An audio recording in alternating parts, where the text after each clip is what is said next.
All right, hello and welcome. My name's Sean. I'm joined by my colleague Chris. You've joined us at the Life at Sydney webinar series, and specifically the Undergraduate Experience session. We'll get started shortly. We're just waiting on a few more of you guys to join the session. But in the meantime, it's 11:30 here in Sydney, Australia. But if you're joining us from around the world, please let us know where you are coming from. There's a chat box down the bottom of your screen. We have a colleague managing that as well. So she'll filter through any of your questions. And yeah, let us know where you're coming from. It'd be great to hear from you. We've done these in the last series as well. We're very pleased with the response. I didn't know that you'd have so many people interested in these more general presentations, but they've proved very popular. This is your opportunity to, face-to-face ask questions of staff. And as Sean said, we're sitting here on campus and we can hopefully answer all of the questions. We try and get out and we travel a fair bit of the world to speak to students and talk to them, but we can't get everywhere and we can't be everywhere at all times. So this is an opportunity for you guys, I think there's about 10 of you out there now, to again tell us where you're from and give us the questions you've got, and we'll just start on the presentation now. Yeah, fantastic. So this presentation, it's meant to start out as a bit of for you guys to get a bit of a taste of Sydney, how to live in Sydney, how to get around. That's our brief overview, and then we'll get into things like what we offer to undergraduate students, the application process, which is pretty important, and then things like how to accept your offer, how to apply for a visa, things like that. This is one of a series of webinars. The others have been recorded. We're getting close to the end of the series. But if you've got specific interests in the MBA program or architecture, design and planning is happening later today. So the architecture, design and planning one, you can come in and actually talk to real life people in real life time. But you can go back to the other presentations and you can have a look at those and see if there's anything that's of value to you there. Right. And this will be recorded and sent out to you after the event as well. So if you're having any audio issues or your display is lagging a little bit, don't worry, the recording will get sent out to you, and fingers crossed that's all fine. So you'll be able to skip through to the part you've missed. All right, we'll get started. So the burning question, why study at the University of Sydney? Chris and I are both alumni of the University of Sydney. Chris, do you want to talk about what you did briefly? I came to it rather late, so I did a Master's by Research looking at the relative value of international education to international students. This was something I wanted to do for my own professional purposes. I talked to a lot of students and parents, and they say, why wouldn't we just stay home? Why would we go overseas and have a look at a different university? And it was an excellent question, the one that I answered rather weakly in the early parts of my career. So I really wanted to do some research into that and work out the answers to those questions. So I always encourage people to think about not just doing a coursework degree, but also if you're really interested in finding an answer to your question that you can't find from someone else's research, don't be afraid to get in and do your own research and find the answers yourself. And that's part of the University of Sydney. It's about being a researcher. Yes, you can learn a lot from other people's work, but we are a research leader in a number of different disciplines. A bit of a shout out to our friends in Boston. In France, we've got people from Pakistan, Uganda. Welcome. Good on you guys, welcome. And Sean, what about you? I came to the University of Sydney straight from high school. I grew up in a really small country town about 5 hours away from Sydney in regional New South Wales. I decided to come to the University of Sydney. Basically, there wasn't anything around me that I could go and attend and do a tertiary degree. So I shopped around a little bit and discovered the University of Sydney and came here. I did a Bachelor of Science with a marine biology major, and that was a 3-year program, and I decided to stay for another year and doing an honours program, which was a full year of research. So in the end, it was a 4-year program, and I'm here working for North American recruitment with Chris. And welcome to Iran and Sri Lanka who've joined us as well. Good on you guys. Thank you. Okay, so just a bit of background about Sydney. We've got a few slides to get through, just a brief overview of getting around Sydney and everything like that. Sydney is really diverse. It's just it is Australia's largest city. It's Australia's economic centre. And at the University of Sydney, you'll see in a second, you're really not that far from that centre either. You're a 15-minute walk from there. We're one of the friendliest cities, the most livable cities, and that ranking as well is owing to our education sector, our hospital system, our medical system, as well as things you can do and access around Sydney as well. So if you're into cultural events, you're into getting out and seeing Royal National Parks, you're really in a really close distance for all of that as well. Sure, we've had our first question come in from Patel. Patel asks, while doing a bachelor's, are students allowed to do a part-time job in their field? Well, you can do a part-time job outside of your field as well. You aren't, one of the good things about the student visa, or when you're an international student coming and studying here, you can do any part-time job anywhere on or off campus. The only restrictions you have are the amount of hours you can work per week, and we'll get onto that in a later slide as well. Just to touch on it briefly though, during the university semesters, you can work 20 hours per week in any kind of job on or off campus. So when I was a student, I was working in hospitality, I worked in cafes, getting a minimum wage, which is around $18 Australian an hour. You can often expect to go aim a little bit higher than that, even for a cafe job. And while it won't pay your tuition fees, it's really nice to have a bit of pocket money. It covers things like rent and food and other living expenses as well. So, yeah. And Sydney is a really good destination for international students. We have a lot at the University of Sydney, but also the other universities around Sydney as well. I host some of those as well. Okay, now in this photo you can see a really nice photo of Sydney Harbour, and this is a good chance for us to talk about our campuses. So we don't just have the one campus, we've got multiple. We do have a main campus, which chances are that you will be studying if you do take on a degree here, but I'd just like to point a few of these out. Sydney Conservatorium of Music, that's where all our music students go and study. That's a really nice campus. Our main campus here, Camperdown and Darlington, which is where Chris and I are talking to you from today, that is really nice, but I'd say the Conservatorium of Music's campus is stunning, it's beautiful. It's right on Sydney Harbour there, right next to the Royal Botanic Gardens. Our CBD campus, if you're studying an MBA, at the undergraduate level maybe not, but later on in your education career you might be looking at doing an MBA. This is where you study in Sydney. Surrey Hills is our dental clinic, our dental practice. We've got various research farms out here, mainly governed by our research, our agricultural researchers. Camden Farm, if you're looking at doing a vet science or becoming a vet, you do your large animal and wildlife practicals out here. That's about an hour's drive from the main campus. Now, Cumberland and Rozelle. Cumberland is where our health science degrees are currently taught. Rozelle is currently where our fine arts and visual arts courses are taught as well. In the next couple of years, these are going to be moving on to main campus. So you'll be with everyone else and you'll have access to all the club and societies and student services that all the rest of the students do have access to. We've had some questions come through, but we're going to cover those in the next couple of slides. So we have seen your questions and thanks for them. We will address them, but we'll just skip through to a couple more slides before we do that. So keep the questions coming, guys. Good on you. All right, and the last one here is just Westmead campus, which is where a lot of our finishing medical students and dental students will go out and do their practical work in the hospital out there. Our nurses and our pharmacists and our physiotherapists as well. Right, thank you. Yeah.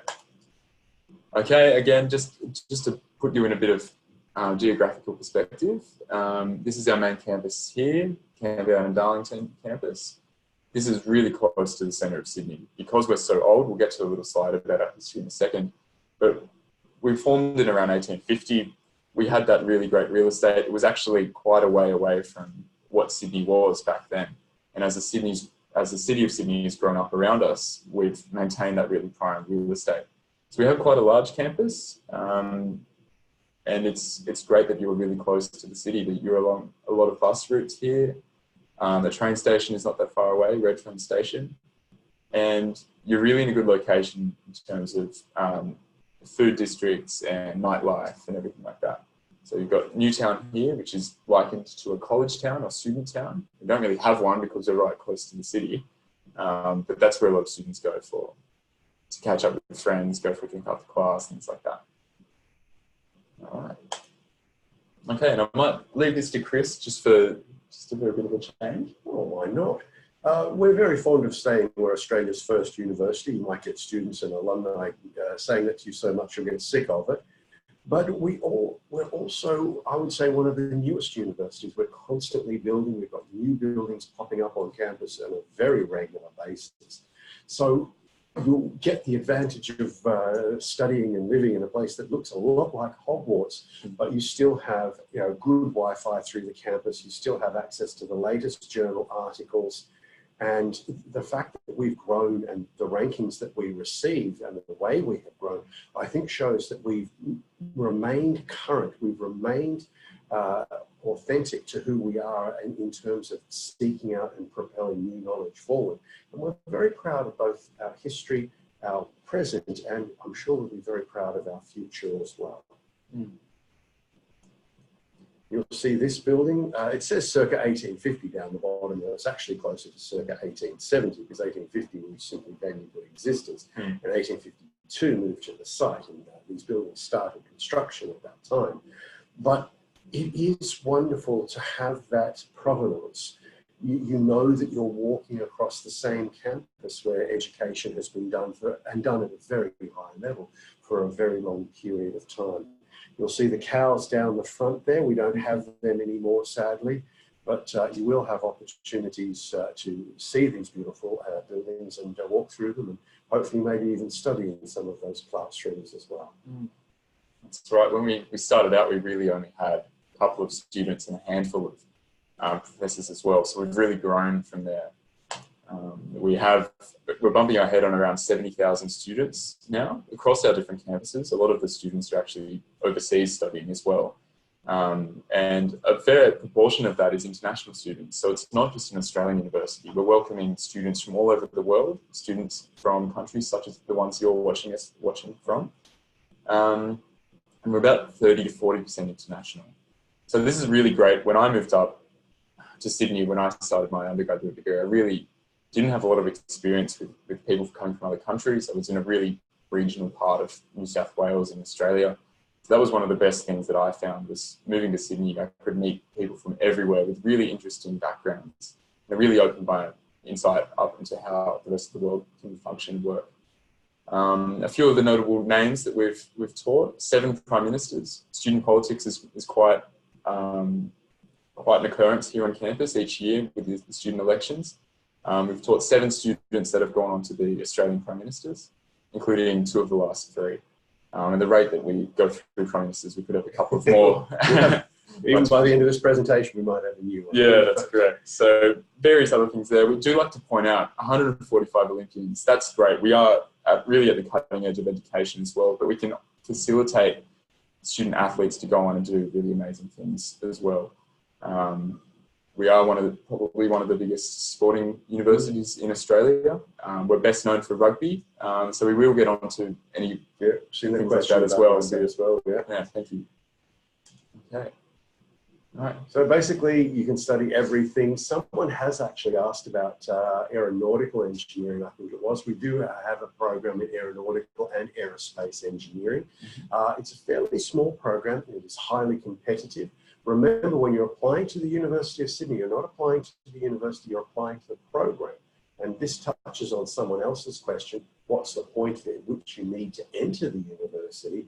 And the answer is that varies. At a Bachelor of Arts or Bachelor of Science level, it can be a bit lower, and it can be up to a 99.95 for some of our really elite programs. So remember, we're a broad university. We're an elite, but not an elitist university. If you want to come and study at the University of Sydney, you can.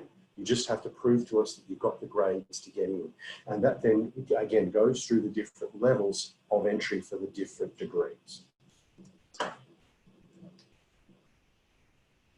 Okay, we do like to talk about rankings just briefly. We don't spend too much time on them, but as you can see, the QS World University Rankings is quite a prominent ranking system, and we feature in that system regularly. We are constantly ranked in the top 50 for our subject areas. As a university, we're 42 in the world as of the 2020 rankings.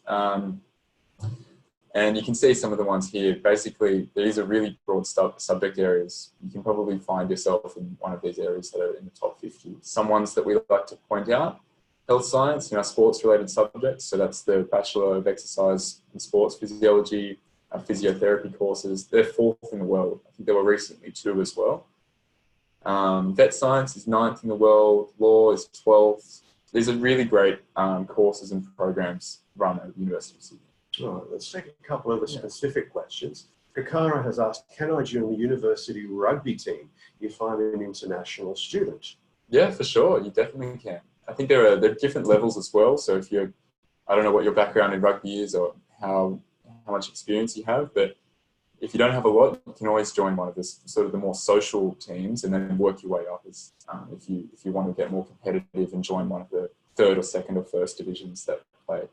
You will have to try out like any other student. There are 10 levels within the University of Sydney Rugby Club, which I'm happy to point out. I think it's the 8th oldest rugby team in the world, with the other 7 being in the UK. Rugby is taken very seriously here. Many of our players will go on to become Waratahs and Wallabies. If you're a rugby enthusiast, you'll know what that means. So great question about the rugby program. And please don't forget our women's rugby team. It's up there with the very best. They really are. These women put it out there on the field and they perform at an incredibly high level. We are very proud of our women's rugby team as well as the men. The next question, Usama. From Usama. The scope of the bachelor's in aerospace engineering versus the Bachelor of Mechanical Engineering. So these are pretty niche question. I might get back to that a little later, but one of the best things about, I think, the Faculty of Engineering, they've got a whole range of degrees. You've probably seen that there are about 5 to 8 different streams of the Bachelor of Engineering. We'll go into that a little bit later on. If you'd like to send us an email, go ahead, please. Great question, Osama. It's so detailed, though. We will get you to send us an email and we'll follow up with that one. All right, keep going, or just tell us about the calendar. Yeah, for sure. Well, keep those questions coming in. We're getting a lot come through, which is great to see that you're engaged. I'd just like to point out the calendar system in Australia and what we function on. It is a little bit different to the Northern Hemisphere, the typical Northern Hemisphere calendar. We do have our seasons the correct way around down here. So we have summer over December, January and February. That's our summer break. So for continuing students, they'll have that time off. Semester 1 starts in late February and goes through to early June or June. July is off. That's our winter holiday. And then semester 2 starts in August through to the end of October. You've got 2 exam periods, one at the each semester. And you've also got a mid-semester break in here as well. So the 13-week semesters are split up with a 1-week break in the middle there. All right, we've had another question come through. Do mature students have problems finding jobs comparing to young graduates? That's a good question, Asgar. From my experience, no, I don't think so. I think when I was studying, I definitely shared the classroom with a lot of mature age students, and they were some of the most engaged and active students in that in the classroom as well. So I think they're at the top level of the class as well. And I think depending on what kind of field you're going into, I think you're limited only by the job availability in that area. I don't think you're limited by your age. Well, very fortunately, we have statistics on the overall employment rate of University of Sydney, and I think we're ranked 4th in the world or something like that. So I've never seen anyone, or never heard of anyone saying that there was a discrepancy between younger and older students. Never heard anything. So because I've never heard anything, that would lead me to believe that there isn't a real issue there. Having said that, international students can find it more difficult to get jobs as opposed to the local students. It can take a bit longer. So just be aware of that. But again, I've never heard anything with age. Now, Sean, which suburbs do you suggest to live in? And is there a good public transport and access to uni campus? I'll answer the second part of that first. The public transport around Sydney is fantastic. It's so extensive that you really don't need a car. Please don't get a car. I sold my car before moving to Sydney. It's going to be too expensive to run, and I could get around pretty much like faster on public transport. There are bus systems to most of the suburbs around Sydney, and then you've got trains as well. I I'd say the best suburbs to live in are close by, but near a train station or with a bus route going through them. Otherwise, you can always live on campus as well. And to most of the undergraduate students I speak to, I often recommend living on campus for a little while, just to get your feet, find your feet, and then make some friends, and then potentially move off and go into a share house or something like that. That's the typical route that students take, and that's one that I followed as well. But again, it's finding the right place for you. I had one student who was a medical student, and she lived over an hour away, and I was quite shocked with that. The students always try and live as close to the university as possible. And her logic was she came in early, she could always get a seat on the train because she did live so far away. And she used that as her enforced reading time. She was doing a medical degree, and there was a lot of reading to be done. So she knew that she had an hour each way, so 2 hours a day, just to focus on her reading. And she knew exactly how long the train trip was, so she didn't have to look at a clock or anything when she got to her stop. She knew that she had done an hour's reading. And that was a way for her to regulate her study time. She liked living out in the Blue Mountains, which is a really pretty part of the world to live in. And the rents were a lot cheaper than living in Sydney. So again, it's about finding your right place. And the great thing about Sydney is you do have those choices. You can live right on campus, you can live near campus, or you can live an hour away from campus. And all of those options are available to you. That's right. And Chris and I speak to a lot of American students that are used to the dorm college system in the States, where there's often a requirement to live on campus. We don't have that here. You can do whatever you like, and we won't mind, so long as you sort of turn up and attend your classes. So really, it's up to your budget. It's up to where you want to live around Sydney, what you want to do in your pastime as well. It's really up to you. So the current slide shows you that there are heaps of ways to be engaged on campus. I'm sure the other staff get sick of me saying this, but I always say, if you're bored in Sydney, that's your fault. There's no end of things that you can do. And this is what Chris was just mentioning before. We're fourth in the world for graduate employability. And that's down to the average time that our graduates take to find jobs after they finish, and that's jobs in the area that they've actually studied in. So we're fourth in the world. I think we're behind MIT and Stanford potentially, but we're ahead of Harvard. So we're right up there, knocking heads with big universities in the States and the rest of the world. Here's a sports question, so I'll give that to you because I have no knowledge of sports. Is swimming important in the University of Sydney?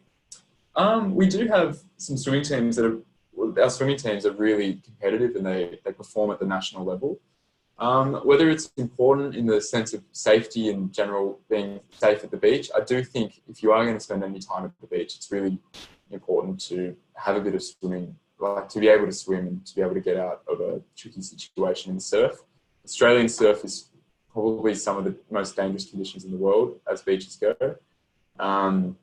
But again, if you're a swimmer and you want to be a part of it, you can be. We have a really great water polo team as well. And otherwise, we attend a lot of competitions around Sydney.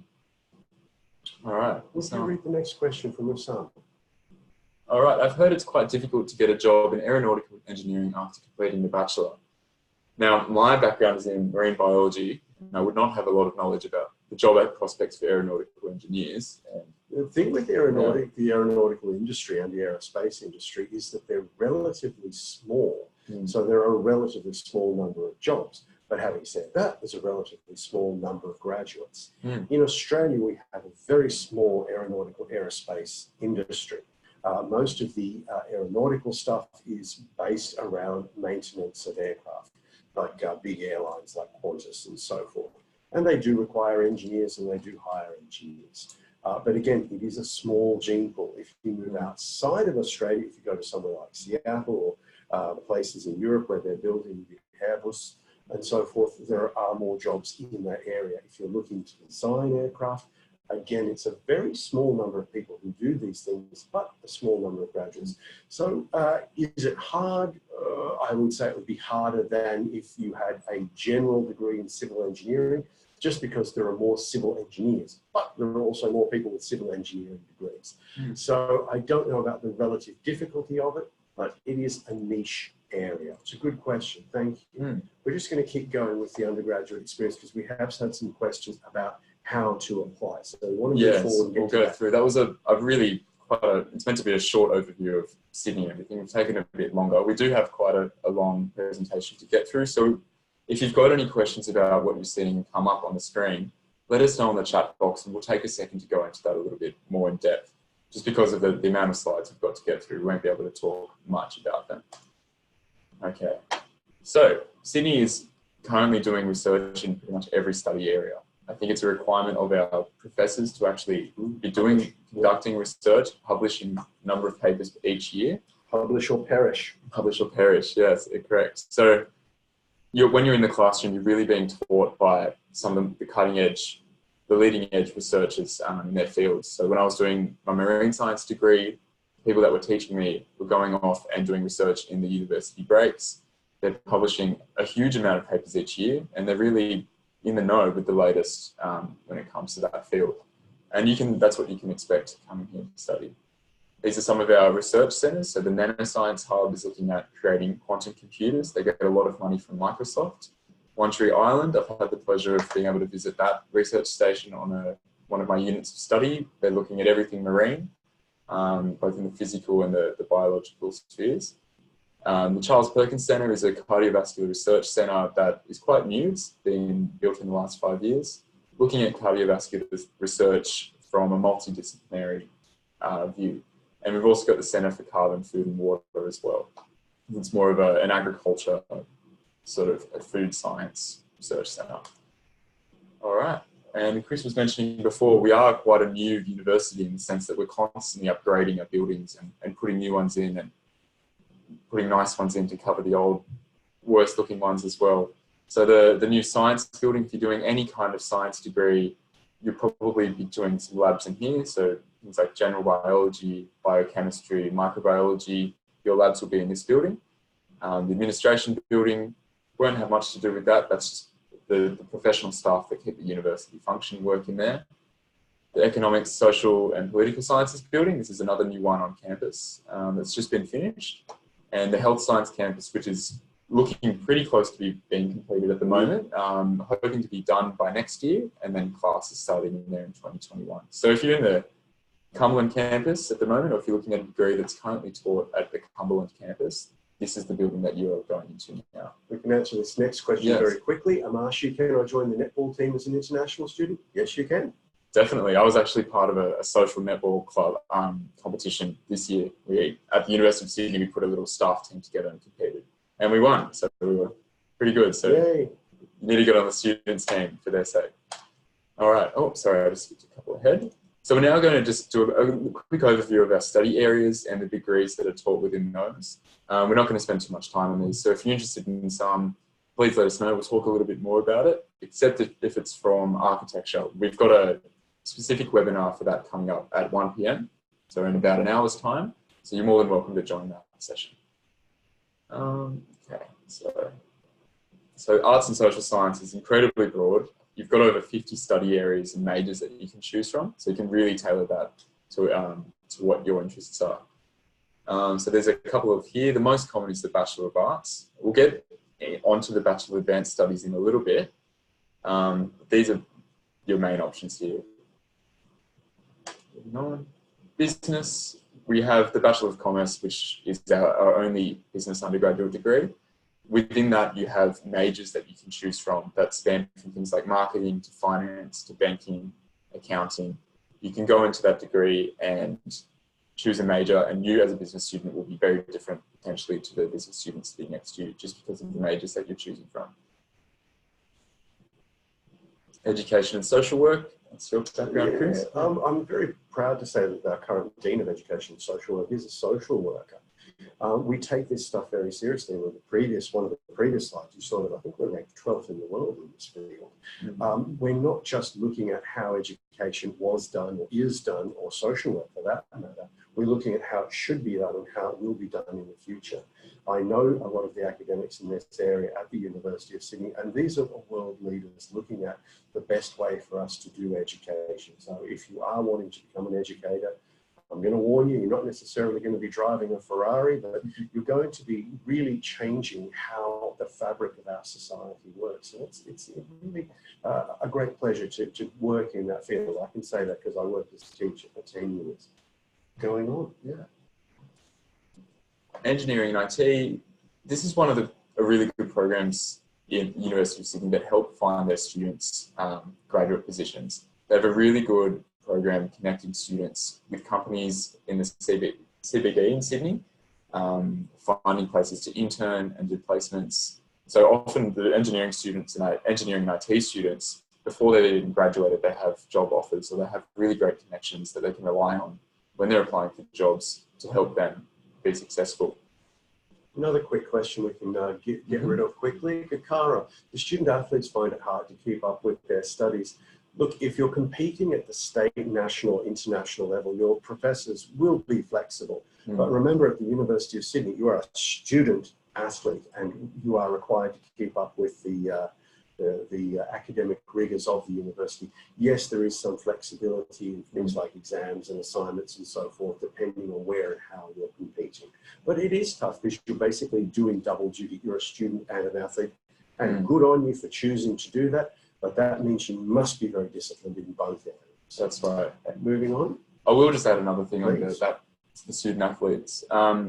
If you are performing at the state or national level, you can apply for our elite athlete program. Good point. And that's basically set up to help our student athletes be both students and athletes. They help with things like your study progression. They sometimes help finance you as well if you're having trouble finding part-time work because you're training so much. They're really great, and most of our student athletes will go through that program for assistance. All right, moving on. These are some of our engineering streams here. Most of it's taught within the Bachelor of Engineering. HONS, that's short for honours, and we use that to refer to basically a significant amount of research that you do at the undergraduate level. And that is often a pathway into a PhD. You don't need to do an intern master's if you do well enough in that honours program. All right.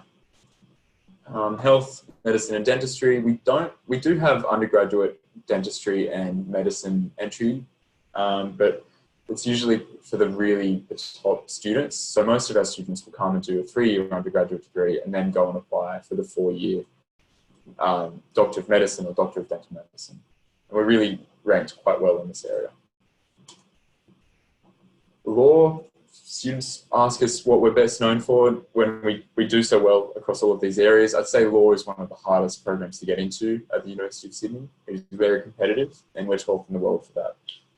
And I'd also like to say that the university is very focused on making sure that we have well-rounded graduates. So you cannot do just law. You must do law arts, law commerce, law economics, law engineering, whatever it is, we don't care. But we want you to be a balanced graduate at the end of it, which means you're going to have to spend an extra year. So most students will spend 3 years with us. For this, you are coming out with 2 degrees. So you'll be with us for at least 5 years, and in some cases a bit longer if you're doing a very long course of study like engineering. So just be aware that we do produce excellent lawyers, but we are very focused on producing well-rounded lawyers. All right, nearing the end of our study areas here. Our music degrees, they're taught at the Sydney Conservatorium of Music, which I pointed out at the beginning of this presentation. You can do a range of different streams here. So you've got performance, where you pursue an instrument, or if you're doing voice. Music education, so this is training you to become a really great teacher in music. And then composition as well, or just the general Bachelor of Music. You might just answer Usama's question that just popped up. What are the application deadlines for Bachelors of Engineering? So that's the same basically for all students, so you can probably give that one a quick answer. Yeah, that's right. So going back to the timeline that we looked at in the beginning, so we've got 2 semesters. Most of our degrees you'll be able to undertake either semester 1 or semester 2 starts for things like the Bachelor of Veterinary Biology, Doctor of Veterinary Medicine. Those quota courses usually only have semester 1 intake, but for the Bachelor of Engineering, from my understanding, you can apply for both semesters. Application deadlines are usually a month out from that. So if you're applying for semester 1, which starts around the 1st of March, the application deadline is at the end of January. And same for semester 2, you need to get an application in at the end of June if you're going to be starting it in August. We've had a question come in about just the previous slide. Nathan has asked, what's the application process like for graduate entry medicine? Couple of steps you go through. First, finish your undergraduate degree. Second, do your MCAT. Do really well with the MCAT. That's going to be a really deciding factor. Hopefully you're invited back for the MMIs, or multiple mini interviews. You do really well with that. You knock their socks off. And then you are invited to come and do medicine at the University of Sydney. You'll study with us for 4 years. Then you'll do a 1 year of a paid internship. Then you're a doctor registered to practice medicine in Australia. You want to practice medicine outside Australia, there will be other requirements from those jurisdictions to allow you to practice as a physician in that area. Thanks for the question, Adrian. Going on to science and agriculture. All right, so this is my background as well. I think one of the best things about this study area is that you've got students doing an incredibly diverse range of things. So doing research in different areas. A Bachelor of Science student is never the same compared to another one as well. So you've got the general Bachelor of Science, which is one of the largest cohorts of undergraduate students at the University of Sydney. Within that degree, you've got over 40 different majors that you can choose from. So things like marine science, which is what I did. You've got things like microbiology, ecology, chemistry, geology. I could go on for 40 different ones of those. So you're really broad. I often suggest these degrees for students that were like me, going out of high school, didn't necessarily know exactly what they wanted to do, but they knew that their skills and their interests lay within the broad science area. You can really get in, try a bunch of different things, and then finish with a focus, or with an honours project where you are basically the expert in that small area. Quick question come up from Erwin. Is the does the University of Sydney work with any universities in Perth? There might be areas that we would do overlapping research or so forth, but we have no formal relationships with programs. The only thing I can think of is that the US Studies Centre has the main node here in Sydney, but I know they have another research node in Perth. That's the only structure within the University of Sydney that I know has a counterpart in Western Australia. So UWA has the other node of the US Studies Centre. Thanks for the question, Erwin. If you've got something more specific, please send through us a more specific question on that. Sorry, Sean, keep going. Get going. This is our last one of the study areas, vet science. We're first in Australia and 9th in the world, and that's just incredible. We have the largest program in Australia. My older brother is actually just finishing up in his last year of this program, and he loves it. He's pretty much a functional vet at the moment. He's working at our clinic on campus here at the University of Sydney, and he's basically calling the shots now. He gets patients or animals coming in, and he looks after them and sees them from the point of initial contact until they walk out the door. All right. Okay, and this is sort of a new thing that the University of Sydney's brought around in the last 3 to 4 years.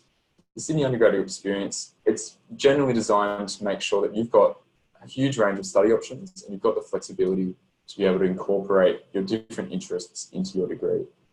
So you've got more than 400 areas of study to choose from.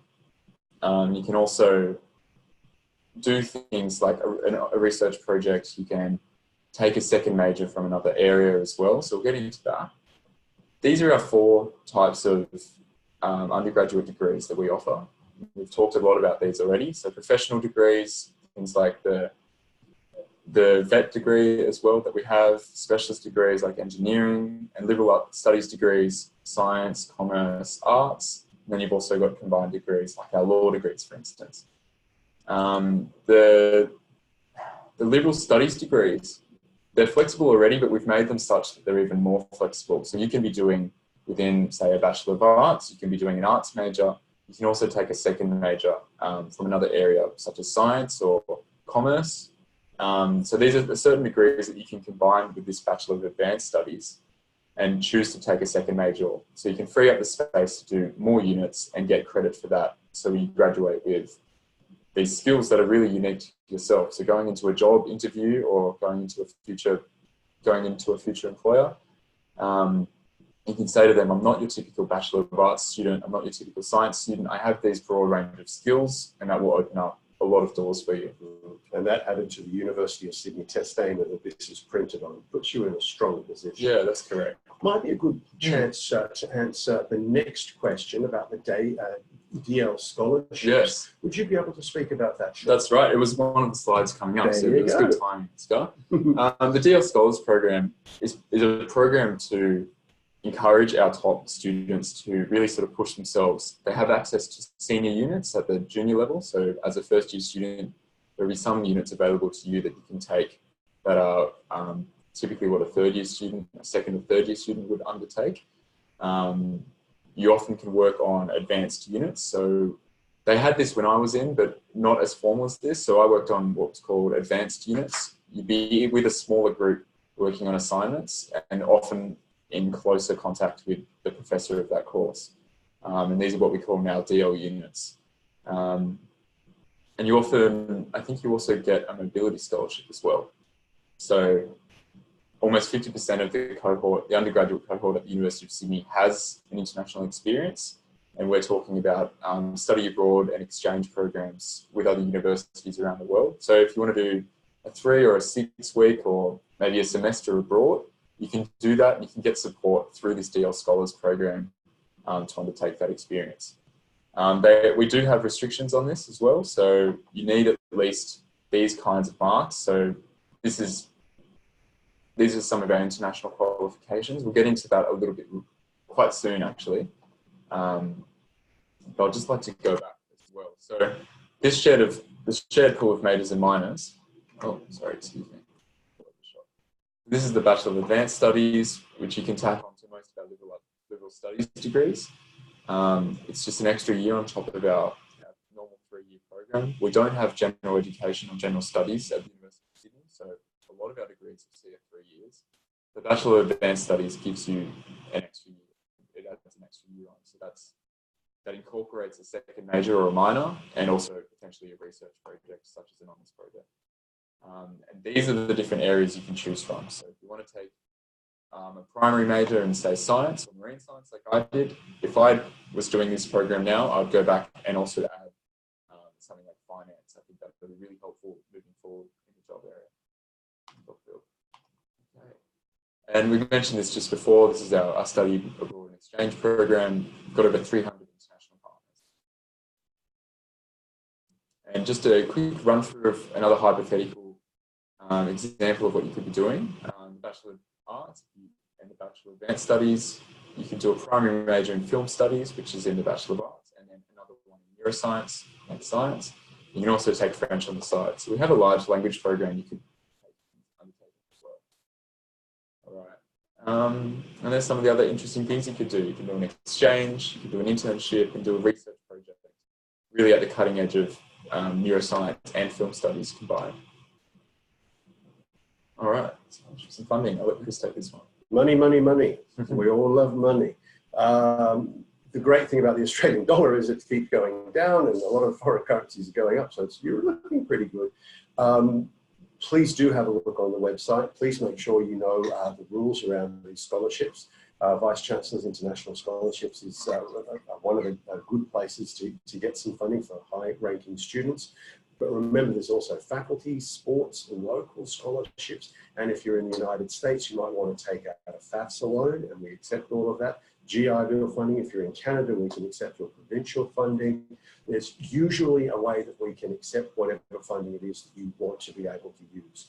And of course, as a student on a student visa, that's also a work visa. So remember, you can also generate funds while you're here.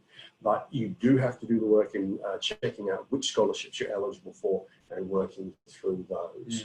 Someone has actually asked, are scholarships offered for good grades, or are they for things like extracurricular activities as well?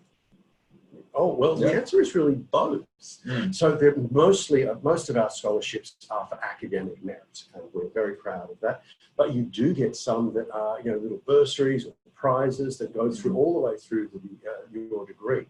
Even some of the accommodation providers that we have offer scholarships as well. So mostly for your grades, but occasionally there will be for other stuff as well. So the extracurriculars, for example, I know there's one surrounding our cricket team. And there are scholarships for people who are very good cricket players. So the answer is both. Great question. Next one. John asks, are the internships available through university during course period in law, particularly? Right. So we don't guarantee any internships. We definitely help facilitate them for students. So we do allow students to make use of our connections, our list of connections, and we often put students in touch with a company or a law firm, for example.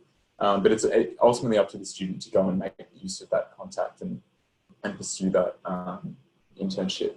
So having said that, a lot of students will choose to do internships or placements in the city. I constantly see students wearing suits in classes in the morning and then going off in the afternoon to do a couple of hours down at whatever company they're doing.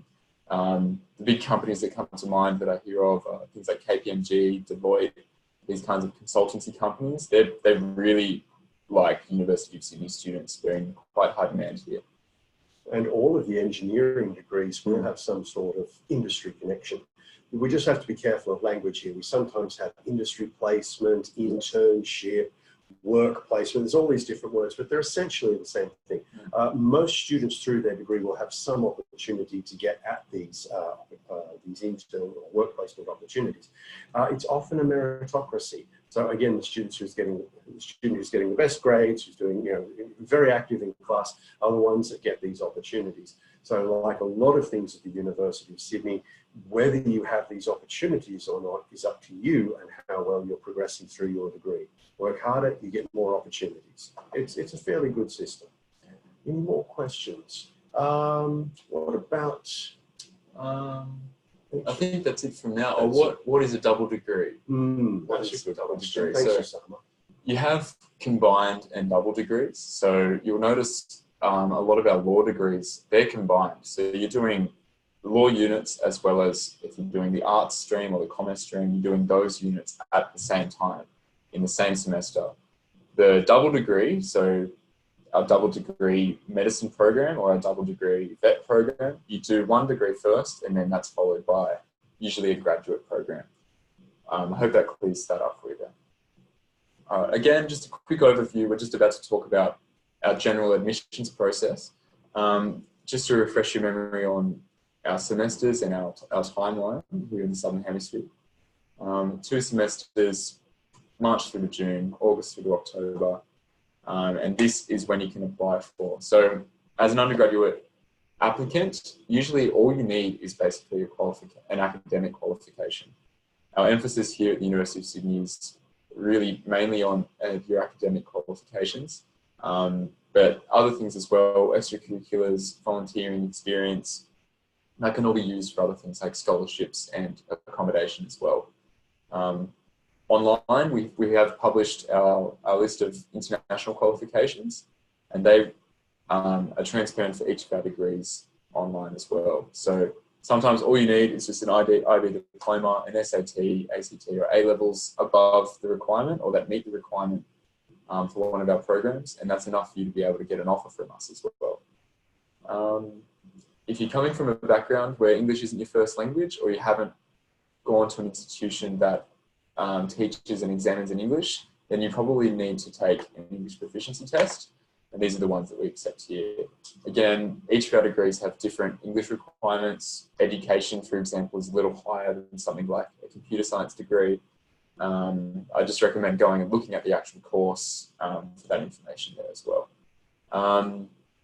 Things like architecture, music and visual arts, they often require an audition, a portfolio, or an interview, depending if you're planning on performing or working practically as well.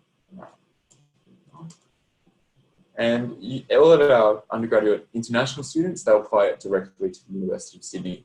And that's just a matter of going to the course page online. So say a Bachelor of Science or a Bachelor of Laws, or Bachelor of Commerce, clicking on the Apply Now button on the course and then starting the application process. So if you're applying with an academic qualification, but you don't yet have your high school diploma or your graduation certificate, and you're successful and you meet the criteria, chances are you'll get a conditional offer. If you have everything and you meet the criteria, then you'll get an unconditional offer. You can only accept the unconditional offer. The conditional offer is basically just reserving your place at the University of Sydney. There's a question about IELTS there. Would you read that out, please? Is IELTS still required for international students? if anyone has done GCE levels in English and got a decent grade in it. Right? The answer to that is, don't worry about the individual qualification. If you have studied in a place where the language of instruction and the language of testing is English only, and you've done so for more than 1 year and you've successfully completed those studies, the University of Sydney normally waives the necessity for an English language exam. So the short answer is, if you studied in English successfully before, the university will usually use that as proof of English ability, and you wouldn't need to do any English exams like an IELTS or a TOEFL exam or anything like that. Great question. Keep going. All right. Got a few more slides to get through. We've only got a few more minutes. We're going to get these questions too. I want to get all these questions done before we go. And this is just a rehash of what I spoke about earlier. These are the application deadlines for most of our degrees. If you're going into a really competitive degree or a degree that has a bit of a limit, you'd often need to apply a bit further in advance, but that's usually my advice for international students anyway. In addition to getting your application processed, accepting your offer, you've also got things to complete, such as finding accommodation or arranging a student visa. So usually the earlier the better if you can apply. And going back to that conditional offer process that we have, if you've got an academic qualification already, a lot of our friends in the US, they often complete an SAT exam in year 11. They can apply with that and get a conditional offer and then upgrade to an unconditional offer when they finish high school. Okay. We touched on this a little bit earlier as well in terms of part-time jobs, but you are allowed to work in Australia on or off campus and receive a minimum wage with a student visa. And these are your restrictions here.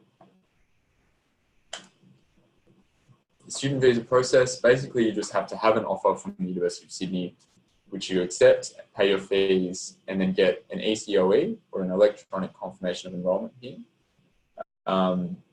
You then use that to go to the Department of Home Affairs, I think it's called now, not the Immigration Border Protection, and then go and apply for a student visa. Once you have that, you can enroll in your units to study and then make plans to arrive in time to study classes. Okay, accommodation. We are running out of time, unfortunately, but I'll quickly go over accommodation. Basically, I do like to point out that your course application is completely different to any application for accommodation. We noted before that you can live anywhere you like, on campus or off campus, private or university-owned accommodation. So you would actually need to go and apply for accommodation separately if you want to live on campus. So we've got different forms as well. Not all of them are catered. Not all of them have meal plans. And it really depends on you, what your budget is and what you would like to do. If you like cooking your own food, you can do that as well. So these are a couple of options here. Okay, and we did talk about this, so I don't think we don't need to spend more time on this. If you've got another question or about this, shoot us a message in the chat box or send us an email as well. Okay, now keep those questions coming in. We've had a lot come through, so we'll take this time now to go through each of those. We'll start out with Erwin, who asked another one before. How many students do you have in the dual degree Sciences Po in Paris? Approximately. I know it's a small number. I was just checking my emails there. I wasn't being rude. I was trying to get an answer to that one. But from memory, it's under 10. It is not a big program. It's very competitive, and a lot of students want to do that one. It's wonderful, but it is very limited. So don't quote me on this, even though we're recording it, but it was, from memory, it was under 10. But if I find a better answer to that, I'll get it to you. All right, next question. Are scholarships offered for good IELTS bands? No. It's just a hurdle that we require you to get over to get in. So if the minimum requirement is an IELTS 7 and you have an 8, you're not going to be at any advantage to someone who got a 7. So no is the answer to that one. Do you need to have a visa before you enroll? Yes, in your units of study. This is for international students. Some of you may have dual citizenship with Australia. That process is a little different. And if you are an Australian citizen, are you expecting to get it? I recommend just shooting us an email and we'll be able to work that out. For all international students without Australian or New Zealand citizenship, you do need to have a student visa before you enroll into your units. I might just flick back to that visa page. If you want to take a screenshot of this or print screen of this process, I recommend doing that. It is a bit of a complex process and it does involve going out and speaking to other institutions and organisations that we don't have control of. Okay, but it's good to be aware of the process. The next one's a complicated one. Can you read that out? Okay, if you're applying with predicted grades, are you able to defer the conditional offer until the next year? Okay, so there's two parts to that. Mm. We accept some predicted grades, but not all. If you could send us through what you're going to be doing, we can give you a bit more of a detailed answer to that. So whether you're doing predicted grades with SAT or IB, the answer would be different. So in some cases we accept predicted grades, in some cases we don't. All right, are you able to defer a conditional offer? So this is really a separate question. If you are offered a position of a program at the University of Sydney, in most cases you can defer, but there's a few caveats on that. There are a few degrees that don't. So for example, medicine, you can't defer. If you get an offer, you've got to take it. If you don't take it, you lose it and you have to go into the exam for the following year. Some degrees have mid-year entry as well as beginning of year entry. So in some cases, you don't need to defer for a whole year. Sometimes you only need to defer for a semester.